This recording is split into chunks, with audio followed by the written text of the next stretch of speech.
الرجيم وإذ قال إبراهيم رب أرني كيف تحيي الموتى قال أولم تؤمن قال بلى ولكن ليطمئن قلبي قال فخذ أربعة من الطير فصرهن إليك ثم اجعل على كل جبل منهن جزءا ثم ادعهن يأتينك سعيا وعلم أن الله عزيز حكيم۔ اور وہ واقعہ بھی پیش نظر ہے جب ابراہیم علیہ السلام نے کہا تھا میرے مالک مجھے دکھا کہ تو مردوں کو کیسے زندہ کرتا ہے۔ فرمایا کیا تو ایمان نہیں رکھتا؟ اس نے عرض کیا ایمان تو رکھتا ہوں مگر دل کا اطمینان درکار ہے۔ فرمایا اچھا تو 4 پرندے لے، ان کو اپنے سے مانوس کر لے، پھر ان کا ایک ایک ٹکڑا ایک ایک پہاڑ پر رکھ دے، پھر ان کو پکار تو وہ تیرے پاس دوڑے چلے آئیں گے۔ خوب جان لے کہ اللہ تعالیٰ با اقتدار اور حکمت والا ہے۔ صدق اللہ العظیم۔ آیت نمبر 260 سورہ بقرہ۔ رب اشرح لی صدری ویسر لی امری واحلل عقدۃ من لسانی یفقہوا قولی۔ السلام علیکم ورحمۃ اللہ۔ آج جس آیت پہ ہم بات کریں گے اس کوائٹ کنفیوزنگ اور مجھے تو اس کو سمجھنے میں کافی مشکل پیش ہے۔ وجہ یہ ہے کہ حضرت ابراہیم علیہ السلام کا جو ہم ابھی قصہ پڑھ رہے تھے نمرود سے ڈائلاگ کا، اور باقی جو ان کے بارے میں ہے کہ انہوں نے یعنی غیب پہ ایمان جو ہمارا ہے کہ اللہ تعالیٰ زندہ کو مردہ کو زندہ کر سکتا ہے، انہوں نے تو اپنی آنکھوں سے اس کو دیکھا تھا۔ پھر یہ سوال ان کے ذہن میں کیسے اور کیوں کر آیا؟ اس قصے کو بائبل نے بہت ڈیٹیل سے بیان کیا ہے۔ صرف بات یہ ہے کہ بائبل جب حضرت ابراہیم علیہ السلام کی بات کرتی ہے تو وہ بالکل قرآن سے اپوزٹ ہے۔ جیسے قرآن میں ہم حضرت ابراہیم کو پڑھتے سنتے ہیں تو ہمیں لگتا ہے کہ وہ اللہ تعالیٰ کے آگے حنیف تھے، بالکل یکسو تھے، مخلص تھے، جھکنے والے، ہر بات پہ بغیر کچھ سوچے سمجھے آمنا سمعنا واطعنا کہنے والے۔ جبکہ بائبل میں یوں لگتا ہے کہ نعوذ باللہ ان کی اس طرح سیرت بتائی گئی ہے کہ اللہ تعالیٰ جب بھی حضرت ابراہیم سے کچھ کہہ رہا ہے تو حضرت ابراہیم آگے سے جیرا کر رہے ہیں، مان کر نہیں دے رہے، اور اللہ تعالیٰ کو پھر کنوینس کرنا پڑ رہا ہے۔ اس طرح کے ڈائلاگ آئے ہیں جو کہ حضرت ابراہیم کی شان سے ہٹ کے ہیں۔ اچھا، اب بائبل کے مطابق حضرت ابراہیم علیہ السلام سے اللہ تعالیٰ نے وعدہ کیا تھا ایک زمین کا جو مصر کی طرف کوئی علاقہ ہے، اور یہ یہودیوں کا ایمان ہے کہ وہ علاقہ جو ہے وہ اس کے جائز مالک ہیں، اور چونکہ اس وقت وہ مسلمانوں کے قبضے میں ہے تو اس لیے وہ سوچتے ہیں کہ ہم اس کو مسلمانوں سے واپس لیں گے، اور جب ہم یہ زمین لے لیں گے تب اللہ کا وعدہ پورا ہوگا اور اس وقت حضرت عیسیٰ دوبارہ تشریف لائیں گے۔ یہ ان کا ایمان ہے۔ قرآن میں بھی اس سے ملتی جلتی بات آئی، لیکن وہاں وعدہ زمین کا نہیں ہے بلکہ امامت کا وعدہ ہے کہ اللہ تعالیٰ نے حضرت ابراہیم سے ان سے یہ کہا کہ میں تمہیں آنے والی نسلوں کا پیشوا بناؤں گا۔ تو حضرت ابراہیم علیہ السلام نے ان سے پوچھا کیا یہ وعدہ میری اگلی نسلوں کے بارے میں، اولاد کے بارے میں بھی ہے؟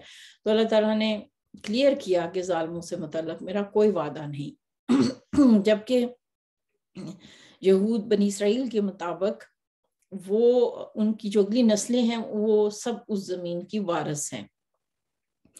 پھر ایک اور بڑی گڑبڑ ہوئی جو ہمارے ایک عالم ہیں، اللہ تعالیٰ ہمارے علماء کے درجے بلند کرے اور دنیا آخرت میں ان کو بھلائیاں دے، احمد دیدین فراہی، ان کے بارے میں آتا ہے کہ انہوں نے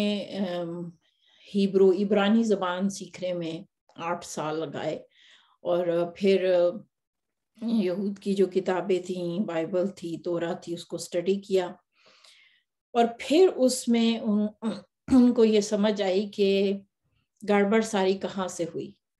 تو اس کا جو سرا ہے کہ دونوں بیٹوں سے جا کے ملتا ہے، حضرت اسحاق اور حضرت اسماعیل۔ اب ہمارا یہ ماننا ہے کہ حضرت اسماعیل جنہوں نے حضرت ابراہیم کے ساتھ کعبہ کی دیواریں بھی اٹھائی، وہ حضرت ابراہیم علیہ السلام کے بیٹے تھے، اور حضرت اسحاق چھوٹے بیٹے تھے، اور یہ دونوں ان کی اولاد، ان کی نسل ہے۔ لیکن بائبل یہ کہتی ہے کہ ان کا ایک ہی بیٹا تھا، اور وہ اسحاق تھا. اسماعیل علیہ السلام کا ان کو مانتی اس طرح سے کہ وہ لونڈی سے تھا، وہ ان کا اصل وارث یا اصل لیجٹمنٹ بیٹا نہیں تھا. اور وہ ان کے لیے بڑے غلط الفاظ استعمال کرتی ہے، نعوذ باللہ کہ حضرت اسماعیل پر اور ان کی اگلی نسلوں تک خدا کی لعنت ہے، اس لیے ان میں سے کوئی انبیاء نہیں آئے، اور حضرت اسحاق ہی اصل بیٹے تھے، انہی کی نسل میں انبیاء آئے تھے. اس طرح کی باتیں جو ہے نا وہ لکھی ہوئی ہیں. اور پھر انہوں نے کیا کیا کہ چونکہ قربانی کا واقعہ حضرت اسماعیل کے ساتھ پیش آیا تو انہوں نے اس واقعے کو بھی بدل ڈالا، اور اس کو بدلنے کے لیے پھر ان کو نا بہت زیادہ جگہوں پہ تبدیلی کرنی پڑی. مثلاً پہلے تو یہ کہ حضرت اسماعیل کی جگہ حضرت اسحاق کو لے کر آئے، تو اب ایشو تھا کہ بھئی قربانی جس جگہ ہوئی وہ اس میں صفا مروہ مینشن تھی، انہوں نے اس کو بدل کر کے الفاظ تو بدل دیے، جیسے شیبہ اور مورا کے الفاظ استعمال کیے، اور مکہ کی بجائے لفظ بکہ اس کو کر ڈالا کہ ایک وادی تھی غیر آباد، بکہ اس کا نام تھا. تو جب قرآن نازل ہوا تو قرآن میں بکہ کا لفظ آیا جس کو ہم نے پہلے سمجھنے کی کوشش کی تھی، تو قرآن نے انہی کی اس ٹرم کو استعمال کیا جس پر وہ حیران رہ گئے کہ قرآن یعنی نبی صلی اللہ علیہ وسلم کو کیسے پتا ہے کہ ہم لفظ بکہ یوز کرتے. نہ صرف بات اتنی نہیں ہے کہ انہوں نے بیٹوں کے نام بدلے، بلکہ یعنی جو جڑیں ہیں، جو بنیاد ہے، وہاں سے گڑبڑ شروع ہوئی. جب انہوں نے کہا کہ بھائی حضرت اسماعیل ان کے بیٹے ہی نہیں ہیں، تو نعوذ باللہ ان کی یعنی وہ حضرت اسحاق چوزن ون ہے، حضرت اسماعیل پہ ان کی نظر میں نعوذ باللہ خدا کی لعنت ہے. ان کا یہ کہنا ہے کہ ان کی نسل سے انبیاء نہیں آ سکتے، تو ان کی نسل سے جو بھی مذہب ہوگا وہ شیطانی مذہب ہوگا. اور مسلمان جو آج کے دور کے ہیں یہ شیطان کی پیروی کار ہیں، اور انہوں نے ہماری زمین پہ قبضہ کیا ہوا ہے. یعنی یہ انہوں نے بدل کے یہ ساری اسحاق اور اسماعیل علیہ السلام کے حوالے سے ساری تبدیلی کی ہے. یعنی اس میں پوری کوشش کی ہے کہ اسحاق علیہ السلام کو اسپیشل ثابت کریں اور اسماعیل علیہ السلام کو ثابت کریں کہ وہ ان کی صحیح اولاد نہیں ہے. اب یہ جو ایٹیچیوڈ ہے اس کا ہم نے جب بنی اسرائیل کا قصہ پڑھا اس میں تفصیل سے سمجھا کہ اللہ تعالیٰ کیوں ان پہ غصہ ہوا کہ وہ یہ کام کرتے تھے، اللہ کے کلام کو بدل کے کہتے تھے یہ اللہ کی جانب سے ہے. کیا یہ مسلمانوں میں بات ہے؟ باقی مذاہب میں تو ہے، کسی کو اوپر اٹھانا، کسی کو نیچے گرا دینا اور سوچنا کہ یہ اللہ کے قریب ہیں اور یہ جو ہے اللہ کے ملعون ہیں، مغضوب ہیں. ہمارے مسلمانوں میں بھی تو ہے کہ قرآن کے اندر سے کچھ ایسی چیزیں ڈھونڈنا اور کسی ایک گروہ کو، کسی فرد کو بہت زیادہ درجہ دے کے اوپر اٹھا دینا اور کسی کو نیچے گرا دینا. اچھا، اب یہ جو معنی پہنا کر ظاہر ہے قرآن سے یا اللہ کی کلام کی بھی تبدیلی کی جاتی ہے، تو اس پہ ہم پیچھے اتنی زیادہ غضب اور عذاب کی خوشخبریاں پڑھ چکے نا، اللہ نعوذ باللہ من ذالک. اچھا، اب اگر ہم اس واقعے کو طرف واپس آتے ہیں، ابراہیم علیہ السلام کی پرندوں کے حوالے سے جو ہے ہم پڑھ رہے ہیں، مفسرین نے اس کا مطلب سمجھنے کو کوشش کی ہے. بہت ساری تفسیریں ہیں، آپ خود بھی دیکھ سکتی ہیں کہ اس میں حضرت ابراہیم علیہ السلام کو کہا گیا کہ پرندوں کو ٹرین کریں، ان سے اپنے مانوس کریں اور پھر مختلف پہاڑوں پہ چھوڑ دیں اور ان کو آواز دیں تو تیرے پاس جو دوڑے چلے آئیں گے. ابو موسیٰ کے مطابق یعنی سایہ کے مراد یہ کہ تیری طرف تیزی سے دوڑ کر آئیں گے، لپک کے آئیں گے. اب وہاں پہ وہی بات جو شروع میں جیسے میں نے کہی کہ جو آگ والا واقعہ ہوا حضرت ابراہیم کی زندگی میں اور انہوں نے اتنا بڑا معجزہ دیکھا، اس سے سمجھ آتی ہے کہ ابراہیم علیہ السلام نے یعنی it's blow your mind کہ انہوں نے کس چیز کا مشاہدہ کیا تھا. پھر ان کا دل تو مطمئن تھا، پھر نمرود سے جب انہوں نے ڈائلاگ کیا جس کو بھی ہم نے سمجھا، تو اس وقت بھی ان کے اندر کوئی شبہ نہیں تھا کہ اللہ تعالیٰ زندہ کو کیسے مردہ کرتا ہے. اب دیکھیں جو ایمان کا ایک بنیادی درجہ ہے اور یعنی اس کے لیے تقریباً سارے مسلمانوں کا بنیادی ایک ایمان ہے، لیکن ایک اس سے اوپر درجہ ہے. فرض کیجئے کہ ہمیں کہا جاتا کہ آگ میں کود جاؤ تو ہمیں ایشورنس چاہیے، ایک یعنی عقل یہاں پہ آ کے ہمیں روکتی ہے، اور اس کے لیے جو ایمان کا درجہ چاہیے وہ ہر فرد کے پاس نہیں ہے، اور وہ حضرت ابراہیم علیہ السلام کے پاس تھا۔ اور پھر اگر ہم ان کی بیٹے کی قربانی کی بات دیکھیں، اس کے لیے جو ایمان کا درجہ چاہیے ہے وہ ایک بنیادی درجہ نہیں ہے، اس سے ہٹ کے ہے۔ یعنی یہ معجزے جو ان کی زندگی میں ہوئے، جو ان کو دیے گئے، یہ بہت بڑے معجزے تھے، لیکن ان سے ہٹ کے ایک معجزہ ہے، اور وہ اس واقعے سے تعلق رکھتا ہے، وہ ہے کہ غور و فکر اور تدبر والا معجزہ۔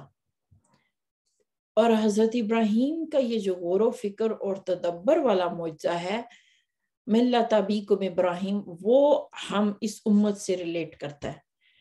اس کو اس طرح سمجھنے کی کوشش کرتے ہیں کہ ایسے جیسے اللہ تعالیٰ ان کو تدبر اور تفکر کے طور پہ یہ واقعہ بیان کر رہا ہے، اور ان سے کہہ رہا ہے کہ جس تم ان پرندوں کو اپنے سے مانوس کرو جو تم نے نہیں پیدا کیے، لیکن ان کے تم ٹرین کرو گے، اور جب تم ان کو بلاؤ گے تو تمہارے پاس دوڑے چلے آئیں گے۔ تو اس سے کیا پتہ چلا، ایسے جیسے اللہ تعالیٰ سمجھانا چاہ رہا ہے کہ تمام مخلوق، تمہیں پرندوں پر ایک حد تک اختیار ہے، لیکن میں تو بالکل غالب ہوں، اور میرا اقتدار تو مکمل ہے۔ ایسے ہی ہے کہ میں ایک آواز دوں گا تو ساری انسانیت واپس میری طرف دوڑی چلی آئے گی، جو جس حال میں ہے میرے پاس پلٹ آئے گا۔ یہ پرندوں کے معاملے سے تم اس کو سمجھنے کی کوشش کرو۔ اب میں اس کو معجزہ کیوں کہہ رہی ہوں؟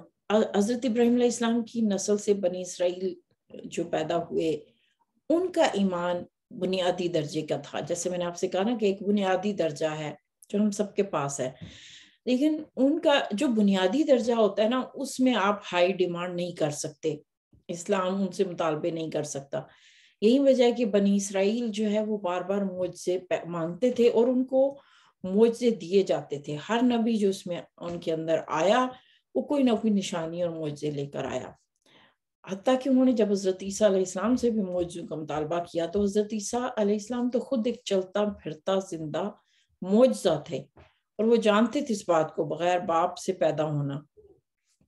اب ان کا یہی وتیرہ رہا، یعنی ایک نبی جب اٹھا لیا جاتا، دوسرا نبی آتا، تو جو پچھلے معجزے اور نشانیاں انہوں نے دیکھی ہوتی تھیں، اور پھر سب سے زیادہ معجزے تو انہوں نے حضرت موسیٰ کے ساتھ دیکھے، سمندر کا پٹنا اور فرعون کے زمانے میں۔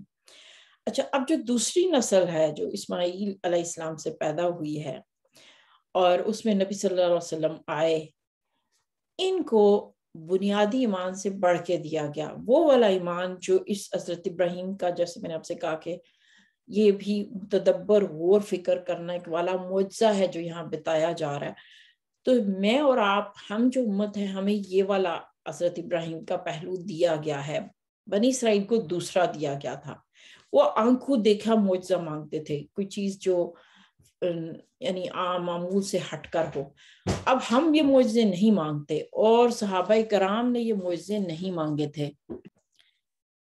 صحابہ کرام نے دیکھے نبی صلی اللہ علیہ وسلم سے کوئی معجزہ نہیں مانگا، ان کے لیے نبی صلی اللہ علیہ وسلم کا کردار وجود بذات خود ایک معجزہ تھا، اور ان کی نظر میں قرآن ایک بہت بڑا معجزہ تھا، ان کے لیے قرآن کا پیغام کافی تھا۔ صحابہ میں ہمیں کوئی ایسا واقعہ نہیں ملتا۔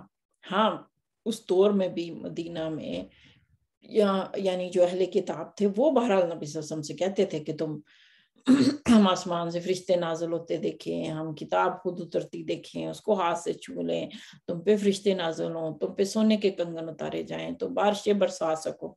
یہ معجزے وہ مانگا کرتے تھے، لیکن مسلمانوں نے کبھی مطالبہ نہیں کیا تھا۔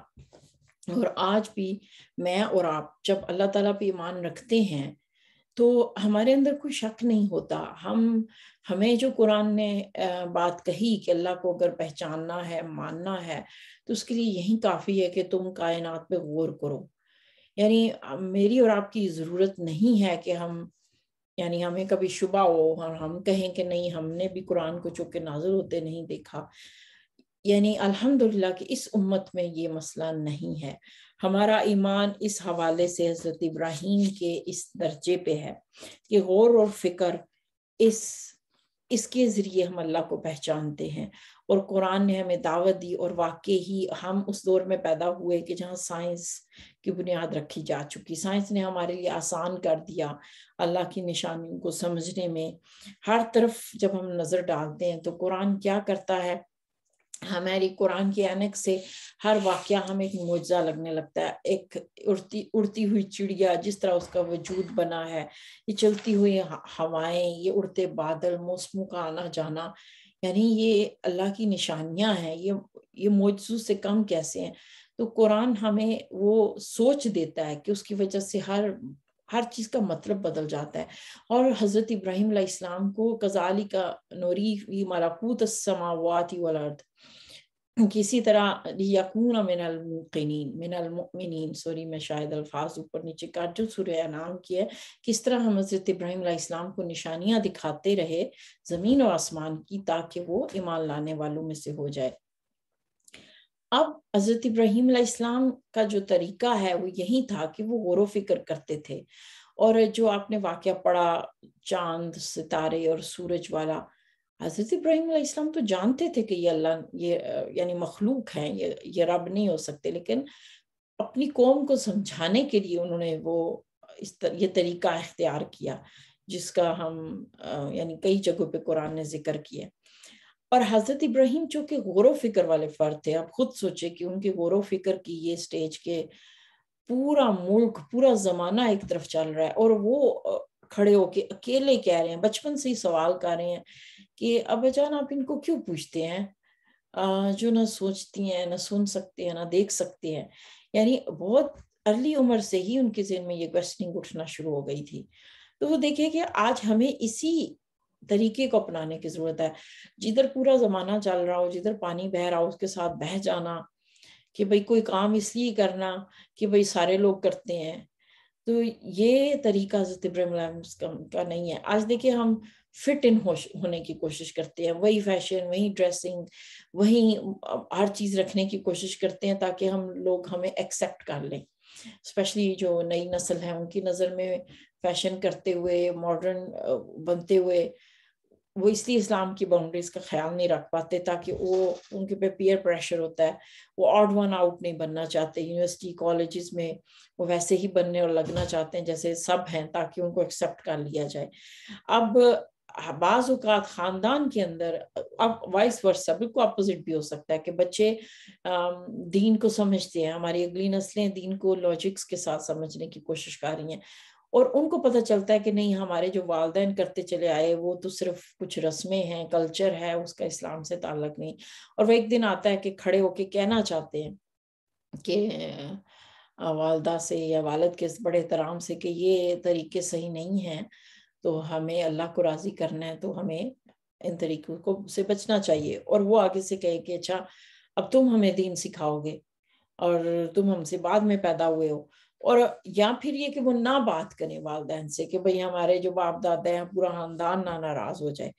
تو سوچے کہ ایسے میں حضرت ابراہیم علیہ السلام کا اکیلے اس زمانے سے، اس ملک پورے سے ٹکر لے لینا اور حق کے لیے جم جانا، یہ وہ جو طریقہ ہے ان کے غور و فکر کا اور ان کے ایمان کا، یہی ہے جو اس امت کو اپنانا ہے اور جس پر اس امت کو فخر ہونا چاہیے. ایک دلچسپ بات بتاتی چلوں کہ حضرت ابراہیم علیہ السلام کے بارے میں جو ہم واقعہ پڑھتے ہیں، ایک ستارے کے حوالے سے، چاند کے حوالے سے، سورج کے حوالے سے، اس واقعے پہ بائبل نے بات نہیں کی ہے. یعنی حضرت ابراہیم علیہ السلام کی زندگی کے باقی واقعات بیان کیے، بائبل نے یہ تک نہیں بیان کیا کہ ان کے والد جو ہیں وہ بت پرست تھے یا ان کے گھر والے، اور بت پرستی کو بھی مینشن نہیں کیا. صرف اتنا کہا ہے کہ وہ بہت سارے خداؤں کو پوجتے تھے. لیکن قرآن نے ان کی بت پرستی اور آئیڈل ورشپنگ کی بار بار بات کی ہے کہ ان کے اندر ہزاروں کی تعداد میں بت تھے. آج اس کو اگر سمجھنا ہو تو ہم انڈیا کے کلچر سے سمجھ سکتے ہیں کہ ان کے ہاں بالکل ایسے ہی ہر چیز کا ایک بت ہے اور اس کی کئی شکلیں ہیں اور ہر گھر میں ایک بت ہے. ایسے ہی ان کا شہر تھا، ان کا علاقہ تھا، ہر گھر میں یعنی چھوٹے بڑے ہر لیگو سائز کے، یا آپ کو ایکشن فگرز چاہیے، یا آپ کو یعنی ایسی وہ بت تھے کہ ہر طرح کا ماڈل اور سائز دستیاب تھا. انہی میں یہ 3 بت بھی تھے جو سب سے بڑے تھے، یعنی جن کی پوجا کی جاتی تھی۔ اب ان بتوں کا شاید کسی کو نہ پتا چلتا، یہ 3 بت جو ایک ستارے کی شکل میں بنا ہوا ہے، ایک چاند اور ایک سورج کی شکل میں، لیکن جب کھدائی کی گئی، کھنڈرات نکلے، تو وہاں سے یہ 3 بت نکلے ہیں جو آج بھی اسی حالت میں موجود ہیں، جن پہ چاند سورج تارے کی تصویر بنی ہوئی ہے، یعنی ان کی شکل میں وہ بت بنائے گئے ہیں۔ تو اس سے پتہ چلتا ہے کہ ان کی قوم ایک بڑے پیمانے پہ ان تینوں کی عبادت کرتی تھی، یعنی بت پرستی میں ان تینوں کو ایک خاص مقام حاصل تھا۔ تو یہ کھدائی کے بعد یہ بات جو ہے وہ سامنے آئی ہے۔ ظاہر ہے ہمیں کھدائی کے بعد یہ بات سامنے نہ بھی آتی تو ہمارے لیے کافی ہے، قرآن نے اس پہ بات کی ہے، لیکن بائی دا وے چونکہ ریسرچ تدبر کی ہم بات کر رہے ہیں تو حضرت ابراہیم کے طریقے کی بات کر رہے ہیں، تو اس لیے ان کا سامنے آنا ایک ہماری ایمان میں اضافے کا سبب ہے۔ اچھا، اب دیکھیں حضرت ابراہیم علیہ السلام کا جو مقام ہے وہ کتنا بلند ہے کہ ہم نبی صلی اللہ علیہ وسلم پہ درود پڑھتے ہیں تو ساتھ ہی ان کا نام لیتے ہیں۔